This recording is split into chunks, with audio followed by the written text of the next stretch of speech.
Devenez stoïcien avec ces 11 règles, ce serait merveilleux si les vies ne nous tentaient jamais. Si nous pouvions improviser jour après jour et toujours faire ce qui est juste. Mais le monde n'est plus ainsi. Nous finissons par commettre des erreurs et poser des actions dont nous ne repentons pas le.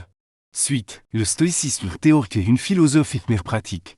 C'est un ensemble de règles pour vivre. Les stoïciens croyaient que la vie était compliquée et pleine de situations qui nous mettraient.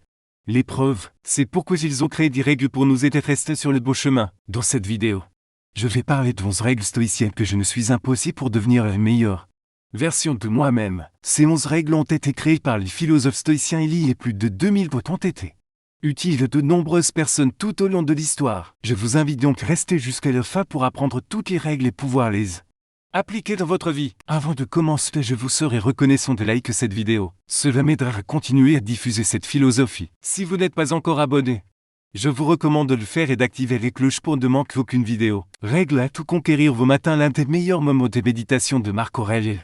Discussion qu'il a avec lui-même au début du livre 5. Il sait qu'il doit sortir du lit, mais il souhaite désespérément rester sous les draps chauds. C'est facile à comprendre, mais c'est aussi impressionnant. Marc Aurèle n'était plus obligé de sortir du lit, il n'était plus obligé de faire quoi que ce soit. De nombreux empereurs avant lui avaient délégué les tâches gouvernementales pour se concentrer uniquement sur les vies entourées de luxe. Cependant, Marc Aurèle s'obligeait de ne pas succomber à ses tentations et à prendre en charge ses responsabilités.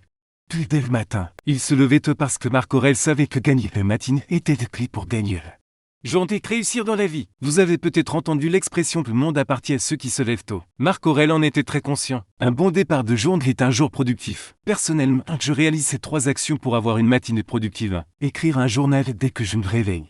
J'écris les choses que j'ai à faire pendant la journée et je rédige un petit texte de réflexion sur la journée précédente. J'y note les choses que j'ai bien faites et celles que j'ai mal faites pour me rappeler ce que je dois l'améliorer. Écrire un journal me permet de créer une habitude chaque matin de réfléchir à ma vie. Cela me rappelle ce que je dois faire, comment je dois agir. Faire du sport, il n'est pas nécessaire de faire du sport intensément. Faire du sport signifie simplement bouger, faire une promenade à la salle de sport, courir.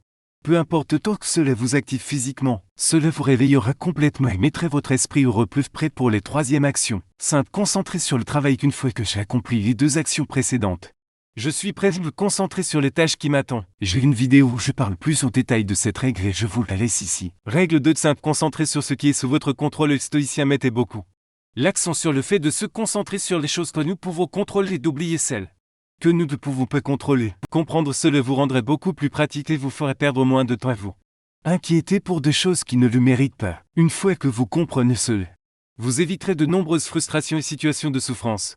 Et vous saurez sur quoi vous concentrer pour atteindre vos objectifs. Un exemple clair est le sport. Vous contrôlez comment vous jouez, mais vous de contrôler si vous gagnez. Si votre adversaire est respectueux, si le public vous encourage ou non. Vous rendez compte de cela et vous commencerez à vous concentrer sur votre jeu plutôt que sur les autres. Vous obtiendrez probablement de meilleures performances. Appliquez cela à toutes les situations de votre vie. Règle 30. Ne souffrez pas pour des problèmes imaginaires dans la vie.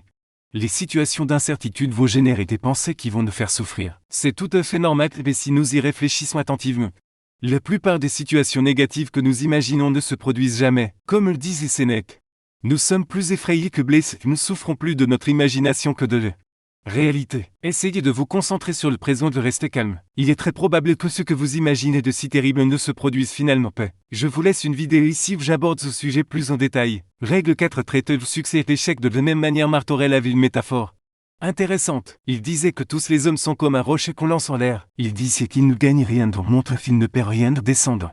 Il reste toujours le même rocher. Peu importe si les journées commencent par une ascension ou se terminent par un licenciement. Vous restez les mêmes personnes. Au fait, les situations négatives dans la vie nous apprennent beaucoup de choses. Elles sont donc encore plus utiles que les situations positives. Soyez reconnaissants pour tout ce qui vous arrive, que ce soit bon ou mauvais. Car indépendamment de ce qui se passe, vous restez les mêmes personnes et vous pouvez tirer des enseignements de chaque situation. Règle 5. Faites une seule chose chaque jour. Cette règle ne doit pas être appliquée de manière littérale. En disant de faire une seule chose chaque jour, je fais référence à deux situations. Les premières concernent les personnes qui vivent sans objectif. Il est important de se concentrer sur un objectif et atteindre chaque jour, aussi petit soit-il. Vivre sans objectif transforme une vie potentiellement extraordinaire en une vie médiocre. La deuxième situation concerne les personnes ayant de nombreux objectifs. Avoir de grandes ambitions n'est pas être, mais concentrez-vous sur une chose à la fois.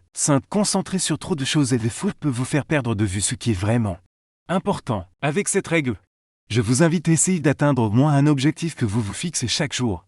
Peu importe s'il est basique ou très complexe, faites des efforts pour l'atteindre. Règle 6. De chercher le chemin facile chaque fois que vous voulez réaliser quelque chose. Rappelez-vous qu'il n'y a peu de chemin facile pour y parvenir. Dans les vies, les choses qui valent la peine sont obtenues avec effort. Pensez à n'importe quelle personne que vous considérez comme réussie et lisez sa biographie. Vous verrez que tout ce qu'elle accomplit n'a été obtenu facilement.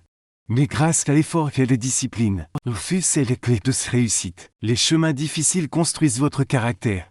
Vous faut apprendre de vos erreurs et vous encourage à persévérer. La différence entre ceux qui atteignent de grands objectifs et ceux qui n'y parviennent pas réside dans leur tolérance à l'effort et au sacrifice. Tout le monde peut choisir le chemin facile. C'est pourquoi il y a si peu de personnes qui réussissent toujours ce qu'elles se proposent. Règle 7. Posez-vous les questions de la nécessité. Prenez un moment pour réfléchir aux choses que vous faites dans la vie. Demandez-vous si ce que vous faites est nécessaire. Vous vous rendrez compte du nombre de choses que nous faisons et que nous désirons dans notre vie, qui sont totalement superflues. La quantité de temps que nous gaspillons dans ces choses qui ne nous apportent rien. Comment savoir si ce que nous faisons est nécessaire ? Demandez-vous pourquoi vous faites les choses que vous faites. Trouvez une raison valable à quelque chose qui en vaut la peine. Si vous ne trouvez pas cette raison valable, alors ce que vous faites est superflu dans votre vie. Règle 8. Aimez votre destin. Les choses ne se passent pas toujours comme nous le voulons.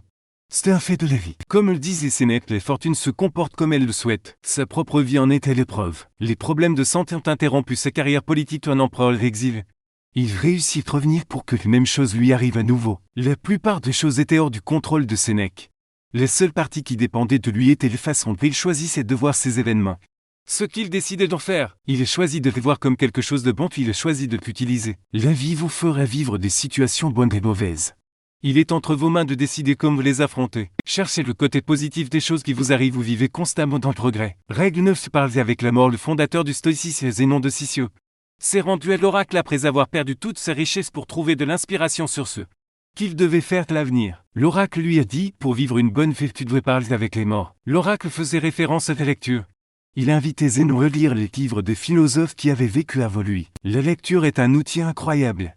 Elle vous donne la capacité de lire les pensées et les opinions de personnes qui ont vécu il y a des milliers d'années. Nous vivons dans un monde où nous recherchons quotidiennement ce qui est le plus récent, ce qui nous fait oublier ce qui est ancien. Il n'y a rien de mal à ce que de nouvelles choses apparaissent. Mais nous ne devons pas oublier les quantités de connaissances vitales écrites dans les livres. Nous avons le pouvoir de converser avec les plus grandes intelligences du Pacifique. Avec leur expérience, ils peuvent nous guider, nous aider dans nos vies. Le pire, c'est que des millions de personnes dans le monde décident de rejeter ce super pouvoir. Profitez-en. Il n'a jamais été aussi facile d'avoir autant de connaissances anciennes grâce à Internet. Règle 10. Soyez dur avec vous-même et compréhensif envers les autres. Il est important de se rappeler que le stoïcien a des règles strictes. Nous avons des opinions fermes sur ce qui est bien et ce qui ne l'est pas. Mais c'est un grand mais. Nous devons être compréhensifs et indulgents envers ceux qui se sont écartés de la vérité. C'est là la clé. Vos règles sont pour vous. Cela ne signifie pas que nous permettons aux gens d'agir de manière injuste ou méchante.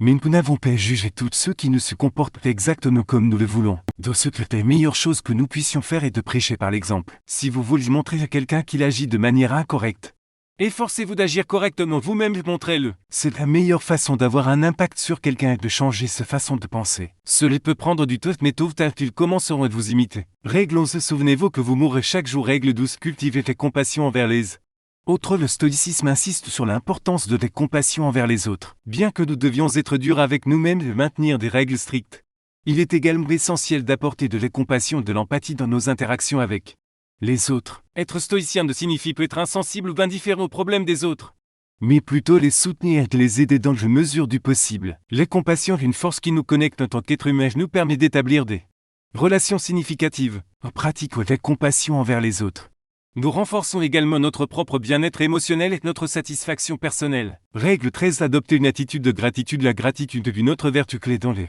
philosophies stoïciennes. En appréciant ce que nous avons dans notre vie, nous cultivons une attitude de gratitude qui nous aide à apprécier chaque moment et à trouver du bonheur même dans les petites choses. Prendre le temps chaque jour pour reconnaître et exprimer notre gratitude pour les personnes, les expériences et les opportunités qui enrichissent notre vie nous permet de cultiver une perspective positive et de renforcer notre résilience face aux défis. Règle 14. Pratiquer les méditations. La méditation est un outil puissant recommandé par les stoïciens pour cultiver la tranquillité d'esprit et la clarté mentale. En prenant quelques minutes chaque jour pour se détendre, se centrer sur sa respiration et observer ses pensées, nous pouvons développer notre capacité à rester calme face aux difficultés. Les méditations nous permettent également de prendre du recul et de prendre des décisions éclairées, nous libérant des distractions et des influences extérieures. Règle 15. D'accepter le changement. Le stoïcisme nous invite à embrasser le changement plutôt que de Le craindre. La vie est en constante évolution, le changement est inévitable. Plutôt que de résister et de se battre contre le changement, nous pouvons choisir de l'accepter et de nous adapter avec souplesse aux circonstances qui se présentent. Cette attitude nous permet de trouver la paix intérieure et de faire face au flux incessant de la vie avec résilience et confiance. Règle c'est se pratiquer le détachement. Le stoïcisme encourage également le détachement des possessions matérielles, des désirs excessifs, la croissance personnelle, les expériences enrichissantes. Lorsque nous sommes détachés des biens matériels, nous sommes moins susceptibles d'être affectés par les pertes et les déceptions. Et nous pouvons trouver les véritables libertés intérieures. Règle 17. Pratiquer l'introspection régulière. L'introspection régulière est un moyen essentiel pour les stoïciens de se connaître et de se développer. Prenons le temps de réfléchir sur nos actions, de nos pensées et nos émotions. Nous pouvons acquérir une meilleure compréhension de nous-mêmes et de nos motivations. En conclusion, le stoïcisme offre un ensemble de règles pratiques pour vivre une vie épanouissante et équilibrée. Les 11 règles stoïciennes présentées dans cette vidéo telles que conquérir vos matins, se concentrer sur ce qui est sous votre contrôle et de souffrir pour des problèmes imaginaires, nous rappellent l'importance de la discipline, de la résilience et de la gratitude. Cultivons la compassion envers les autres. En adoptant une attitude de gratitude et pratiquant les méditations, nous pouvons renforcer notre bien-être émotionnel et notre satisfaction personnelle. Accepter le changement. Pratiquer le détachement et pratiquer l'introspection régulière nous permet de trouver la paix intérieure et de vivre pleinement chaque moment. En suivant ces règles stoïciennes, nous pouvons devenir la meilleure version de nous-mêmes et trouver le bonheur et l'épanouissement dans notre vie quotidienne.